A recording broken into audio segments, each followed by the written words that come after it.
the big cheese.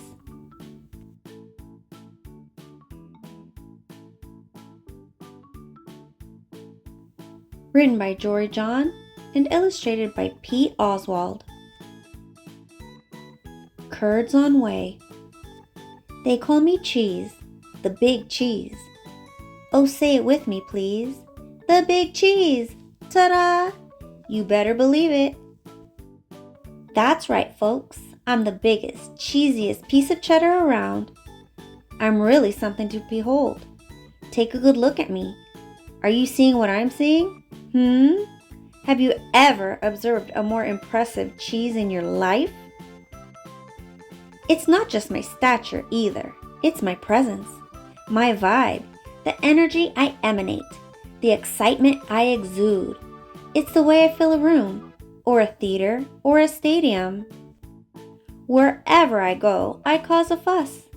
Heads turn, jaws drop, gasps are audible. That's why they call me Cheese.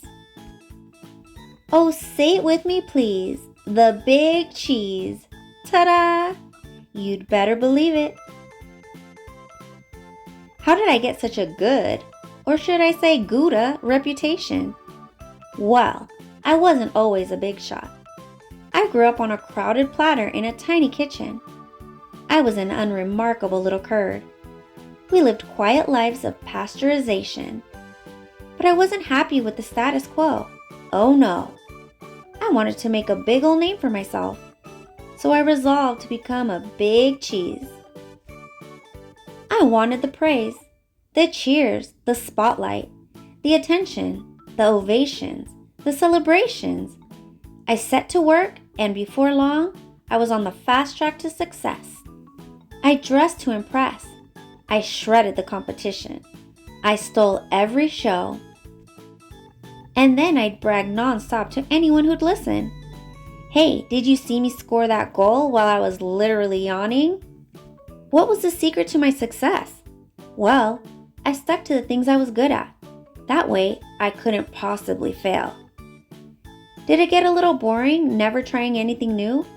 I suppose, but it didn't matter as long as everyone agreed that I was.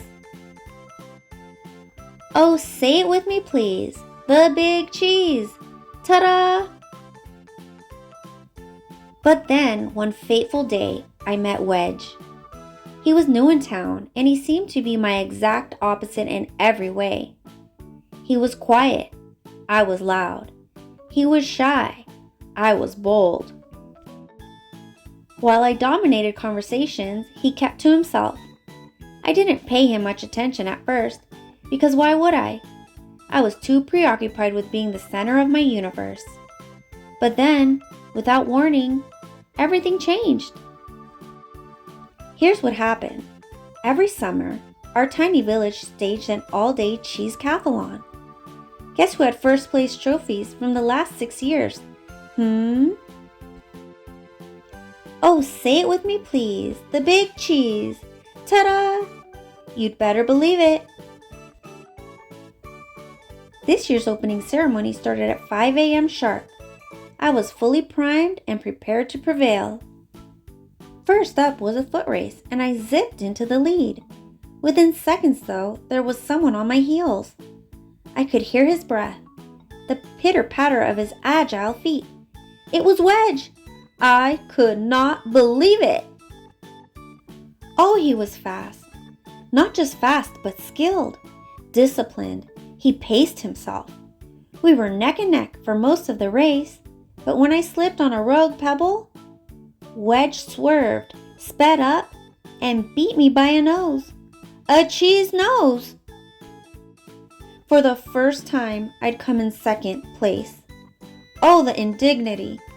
But there was no time to sulk because the next leg of the competition had already started. It was a game of chess.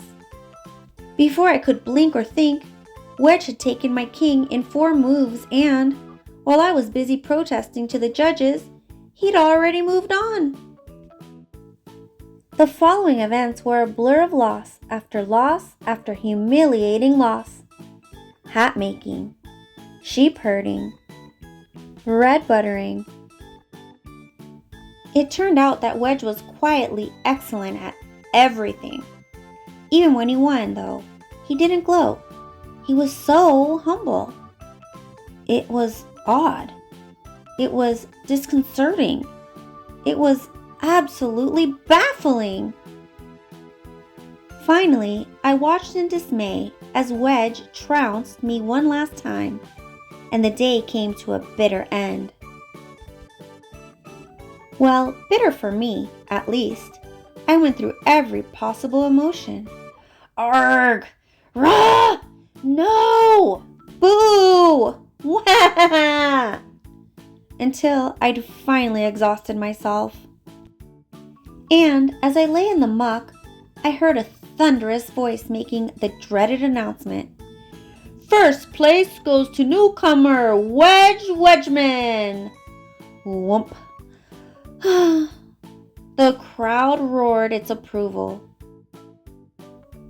What just happened? It was honestly hard to fathom. I closed my eyes. Suddenly, inexplicably, I felt a sense of calm come over me. I listened to my breathing, to the steady beating of my heart. Yes, I had lost, again and again and again. But after all that, I actually felt okay, relieved even. I suddenly knew that my world wasn't going to crumble. I picked myself up, I dusted myself off, and I headed home. Before too long, I spotted Wedge. He wasn't busy celebrating or bragging. He was just watching the stream go by. He looked content. We chatted for a bit. It turned out that Wedge had a fascinating life story. I found myself getting caught up in a great conversation. A conversation that wasn't all about me. That day, I realized something. Maybe it didn't matter if I wasn't the best at everything. In fact, perhaps it was healthy for me to lose for once. And sure, my ego was bruised in the short term. But over time, I gained some perspective on what's really important. Losing taught me about empathy and humility. It showed me that I'd become so focused on winning that I was missing out on the joy of participating. And it helped me see that I can live with defeat, even if I get a bit angry or frustrated at first. These days, I'm trying not to worry about whether I win or lose. I don't have to impress everyone all the time. I let others have the spotlight. And I've taken up some new hobbies, just for me. Yes, I'm trying to be a better wheel of cheddar. So now, when I brag about something, well, I mostly brag about my friends. Whoa, did you see that? What a move! Because it turns out that anyone, from a crumb of gorgonzola to a fleck of feta to an unassuming wedge of brie, can be, oh, say it with me please, the big cheese. You'd better believe it.